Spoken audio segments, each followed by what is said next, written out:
வணக்கங்க. நான் ஈரோட்டுக்கு பையம்மா பேசுகிறேங்க. எல்லாம் நல்லா இருக்கிறீங்களா? நானும் நல்லா இருக்கிறேங்க. ஆண்டவர் உங்களையும் ஆசீர்வதிப்பார், என்னையும் ஆசீர்வதிப்பார்.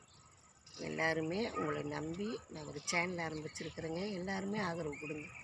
கொடுத்துருக்குறீங்க. எல்லோரும் எனக்கு ஆதரவு கொடுத்தவங்களுக்கு எல்லாத்துக்குமே ரொம்ப நன்றிங்க. சரி, வாங்க வீடியோக்குள்ளே போகலாம். அதாவது இன்றைக்கி எங்கள் வீட்டுக்காரரை பற்றி சொல்கிறேங்க.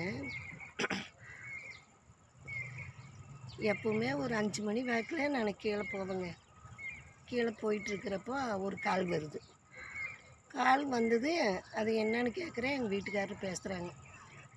எனக்கு உடம்பு சரியில்லை, நான் இங்கே பெரிய ஆஸ்பத்திரியில் சேர்ந்துட்டேன், நீ ஒரு பையை எடுத்துக்கிட்டு பெட்ஷீட்டெல்லாம் எடுத்து வச்சுக்கிட்டு தம்பி கூட்டிகிட்டு வான்னு சொன்னாங்க. நாங்கள் சரி ஏங்க என்னங்க ஆச்சு அப்படின்னு நான் கேட்குறேன். எனக்கு ஒன்றும் இல்லடி, நான் நல்லா தான் இருக்கிறேன், நீ தம்பி கூட்டிகிட்டு வா அப்படின்னாங்க.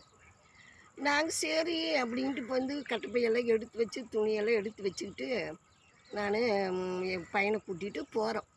அங்கே போய் வண்டிக்கெல்லாம் பெட்ரோல் போட்டுட்டு வண்டியில் போகிறேங்க. வண்டியில் போக எல்லாத்துக்கிட்டையும் நல்லா பேசுகிறாங்க. எல்லாத்துக்கிட்டையுமே என் பிள்ளைங்களையெல்லாம் கூப்பிட்டு நல்லாவே பேசுனாங்க. ஆனால் அங்கே இதுக்கு போக வண்டி பஞ்சர் ஆயிடுச்சு. வண்டி பஞ்சர் ஆனதுமே வண்டிக்கு என் பையன் அப்படியே தம் கட்டி பிடிச்சி வண்டி நிறுத்திட்டான். அப்புறம் மீண்டும் வண்டியை இப்படி பஞ்சர் ஆயிடுச்சுங்க அப்படின்னுது. பஞ்சர் ஆயிடுச்சா, சரி பஞ்சர் ஒட்டி மெதுவாக எடுத்துகிட்டு வாங்க அப்படின்ட்டு இன்னொரு ஆள் பின்னாடியே வந்து எங்களை கொண்டு போய் அந்த பஞ்சர் கடைக்கு முன்னாடி நிறுத்தினாங்க. நாங்கள் அங்கே இருந்துங்க பஞ்சர் ஒட்டியுமே மீண்டும் போயுமே என் புருஷனுக்கு காப்பாற்ற முடியுங்க. என்னால் நிலைமை எந்த பொலிக்குமே வரக்கூடாதுங்க. நான் போய் ஏங்க அப்படிங்கிறேன். பஸ்ஸில் என் பையன், அம்மா நீ முன்னாடி போமா, நானாவது வண்டி பஞ்சர் ஒட்டி எடுத்துகிட்டு வந்துடுறேன், முன்னாடி போமாங்கிறேன். நான் போக ஏங்க பஸ்ஸுக்கு ஏறிட்டுங்க அப்படின்னு நான் ஒரு கால் பண்ணி சொல்கிறேன். ஏறிட்டியா, சரிப்பா அப்படின்னு அவங்க சொன்னது ஒன்று தாங்க. அப்புறம் மீண்டும் பேசவே இல்லைங்க.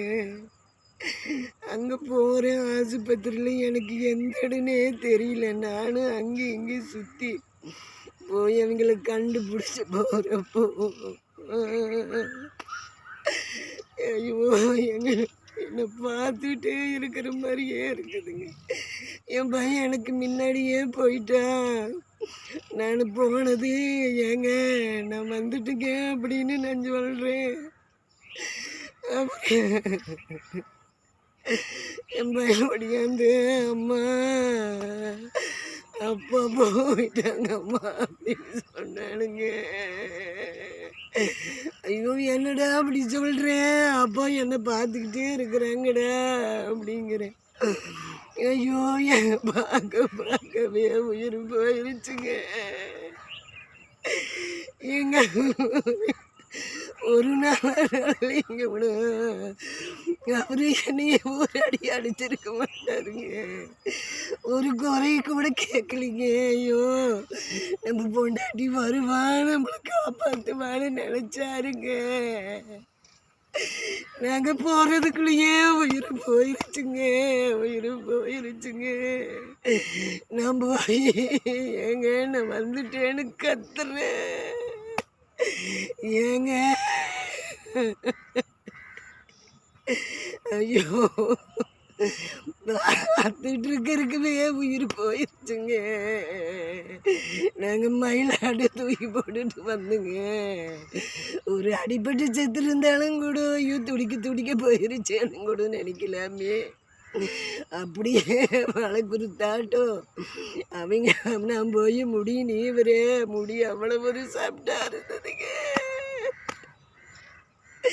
எங்க அண்ணங்க முன்னாடியே உயிர் துடிக்க போயிருச்சு. ஐயோ அவர் என்ன நினைச்சாரோ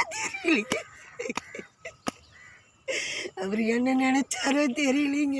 நம்ம பொண்டாட்டி வருவா நம்மளை காப்பாற்றுவான்னு நினைச்சாரோ என்னமோ. ஐயோ ஏங்க என் பதறு விட்டுட்டு போயிட்டீங்களே.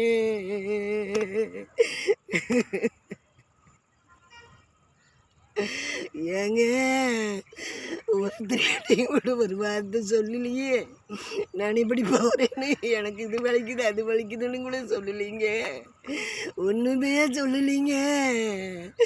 ஐயோ படுத்த மனுச்சு அப்படியே வண்டி விட்டு இறங்கின மனுஷனுக்கு உயிர் போயிடுச்சு. என்னப்போ இந்த சூழ்நிலைக்கு எந்த பொம்பளைகளுக்குமே வரக்கூடாதுங்க.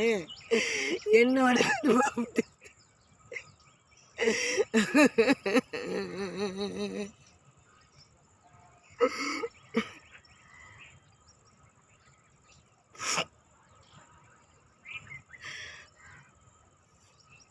எனக்கு இதை உங்ககிட்ட எல்லாம் பகிர்ந்துக்கணும்னு ஆசைப்பட்டேங்க. அதுதாங்க. சரி, அடுத்து பார்க்கலாம்.